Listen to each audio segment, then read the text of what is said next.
Today we're going to talk about how to cast these little pucks that have a circuit board inside of them with a conductivity probe on this side, a pressure sensor here, and the whole thing is also a temperature sensor. It has a bushing and a hole in the center so you can bolt it to a rock or zip tie it to a stake or whatever you want to do to secure this in the test site. And then we have the cable assembly, which is shielded in this high abrasion resistant stainless steel braid. And at the end, this is, I think it's an Amphenol. I don't remember for sure, but this is IP, I think 67 4 conductor connector, and the braid goes all the way up onto the connector, and then it's heat shrinked on and then zip tied. And so when the braid is tight, it actually grips this connector really well and stays on there pretty good. So the braid is stretched as tight as it can be around the cable, and that gives it protection against beavers and stuff like that. I've got the vacuum pump running now, so I'll shut that off. So this is the, I'm pretty sure that's the no, that's the polyol. That's actually the hardener of the 2-part resin. This is a polyurethane resin. This one is the thicker of the two, and I found that this is the one that tends to absorb the most moisture from the air. So this is just the polyol, and I've been degassing it for a few hours just to sort of drive out as much water as I can. And then that one's the isocyanate. There's a lot of things I'm doing wrong with this right now according to the data sheets and conventional wisdom. The number one being that I'm basically outside and it's 95 degrees. Also, the this stuff is a year old, so it's right at the end of its shelf life, and I've mixed in resin that's older than that. So this is very much at the end of its shelf life, and so I'm not getting the casting performance that I usually do. And you can see that in the bubbles in here. So when casting's not going well, you get bubbles. And if it's really not going well, it kind of looks more like, almost like a foam. So this was the first batch I did on Saturday. And so this is before I started vacuum degassing the polyol before mixing. So I've just through experience and through measuring on Fusion 360, I know that each puck takes about 40 grams of resin. And so these are almost 1-to-1, so it's 100 grams of isocyanate and 89, well, this is by mass, and 89 of the polyol. So I've been doing 60 of 60 of poly and 67.4 of iso. And that gives me almost exactly enough for 3 pucks. These are the molds, and this mold here is what I call the bottom mold. And this one's the top. The circuit board gets a pressure tube put on the end and a bushing put in the center. And so it fits in the mold just like this. So those conductivity sensors go right into those channels. the bushing centers it. And when the two mold halves are together, it also provides some protection against it twisting. And then you'll notice the tube fits right onto that channel. And then when you put the top half down,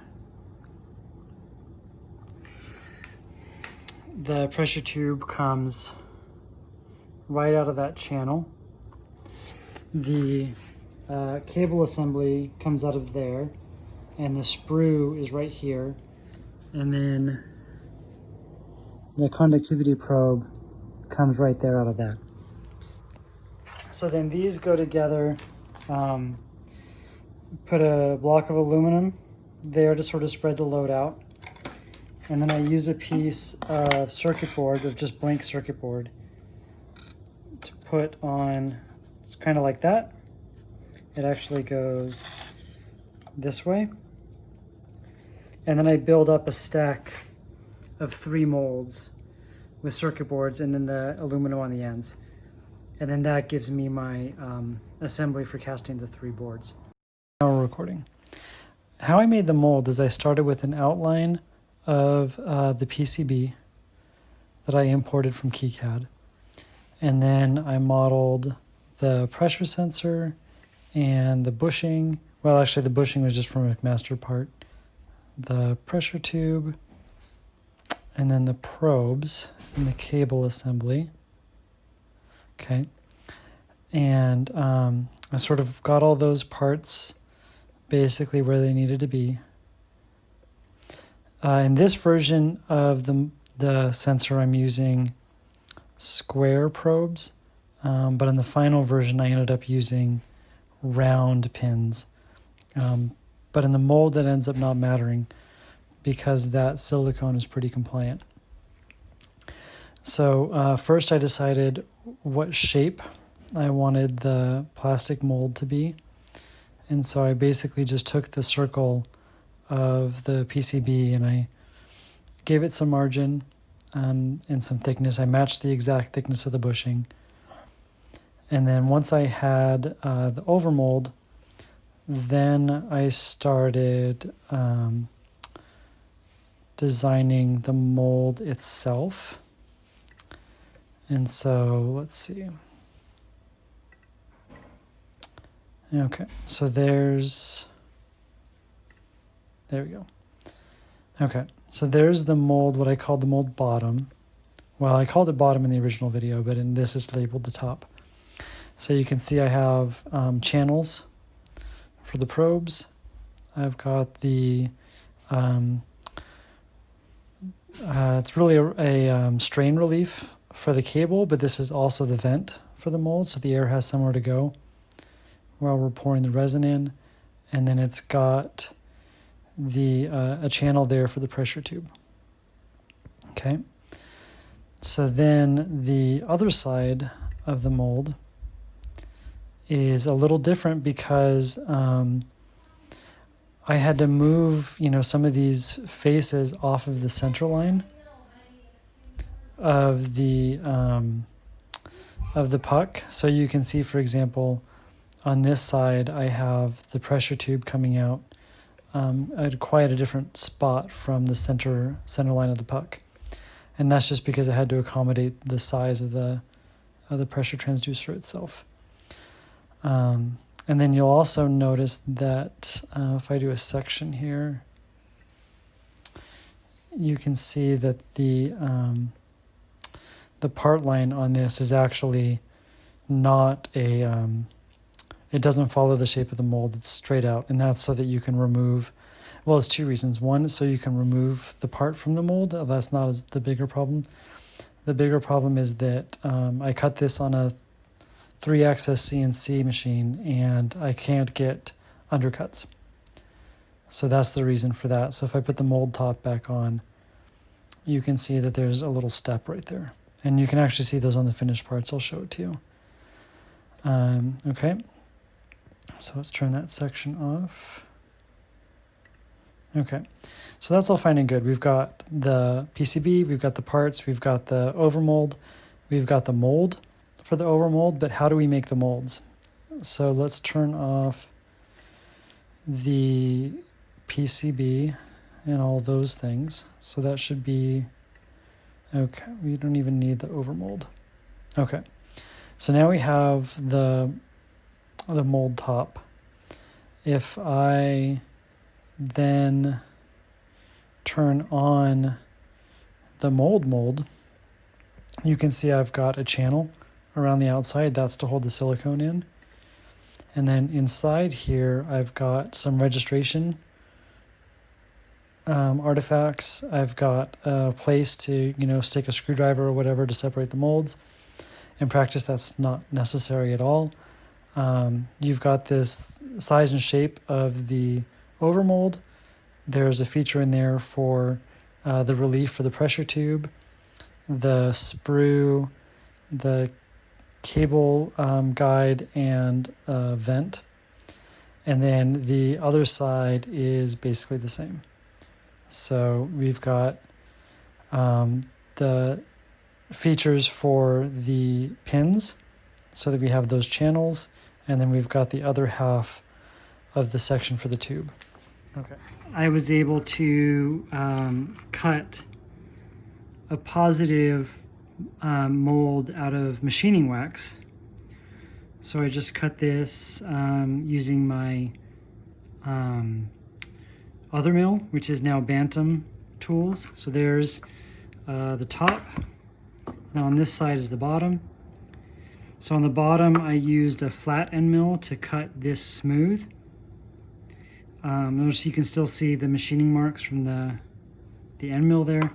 And then on this one, I used a ball end mill at a 45-degree offset. I think this, I don't remember which 3D toolpath this was, but I did a 3D toolpath for these corners. And what this does is this makes the top surface of the puck matte.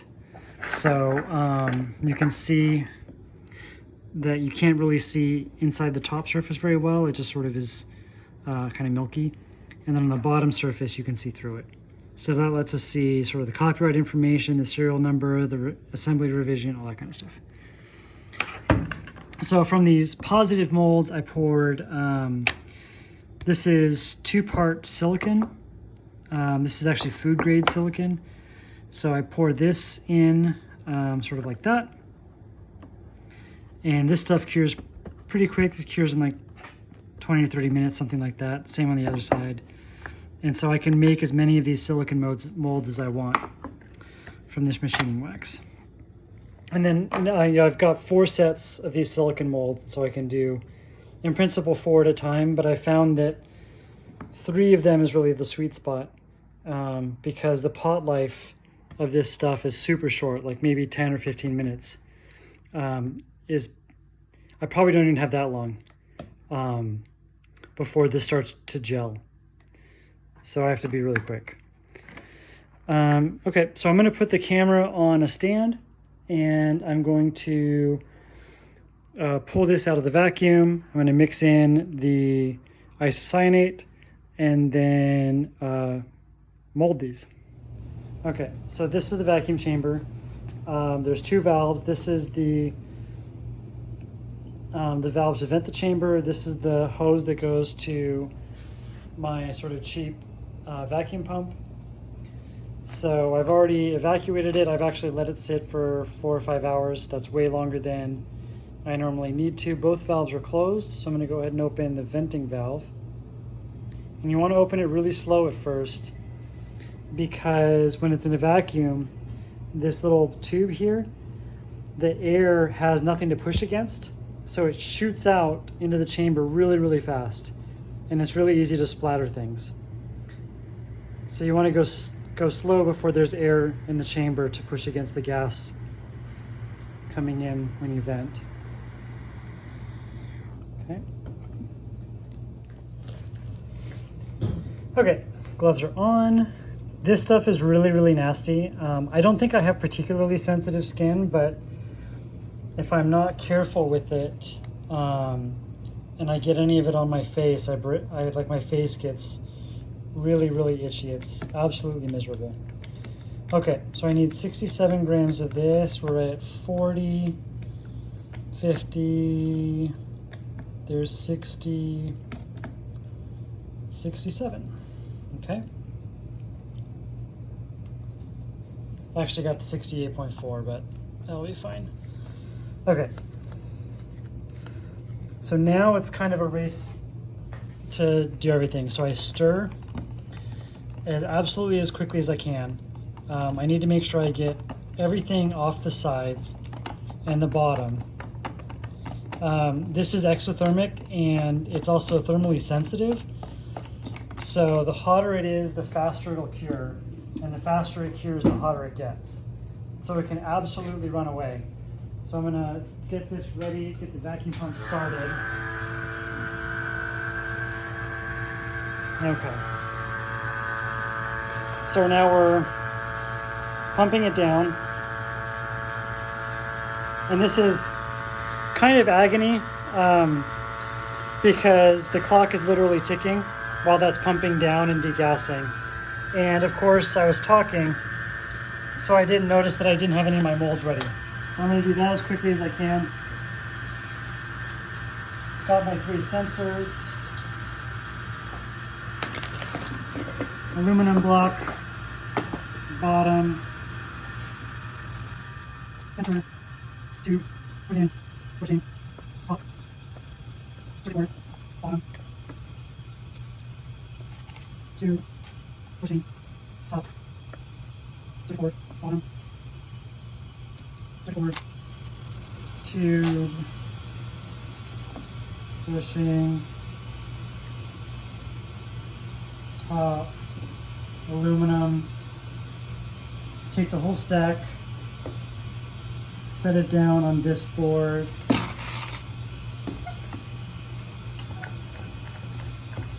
put the clamp on,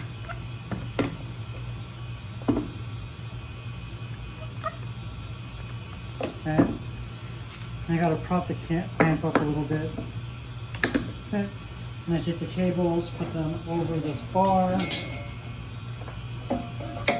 to provide some support. Okay, that's pretty good. The vacuum doesn't have bubbles anymore. Shut off the vacuum pump. I don't know if you can see in there. So I've got to vent it down again. Okay, I'll get you set back up over here. All right. So the mixture is already hot, so that's kind of not great. So you pour from a little bit of a high altitude here, or a height, to give any bubbles that just might be trapped a chance to pop.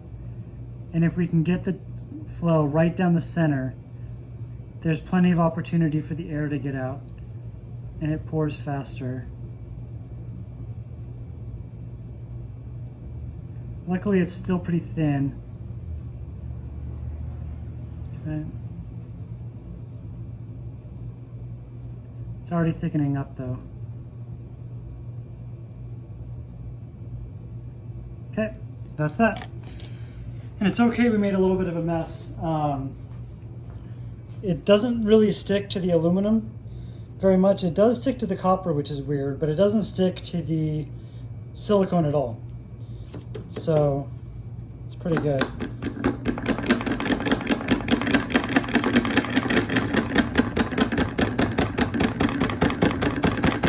Trying to shake out any bubbles. That's that. So now we take the glove off, put it in the cup with the stuff. That's all garbage now.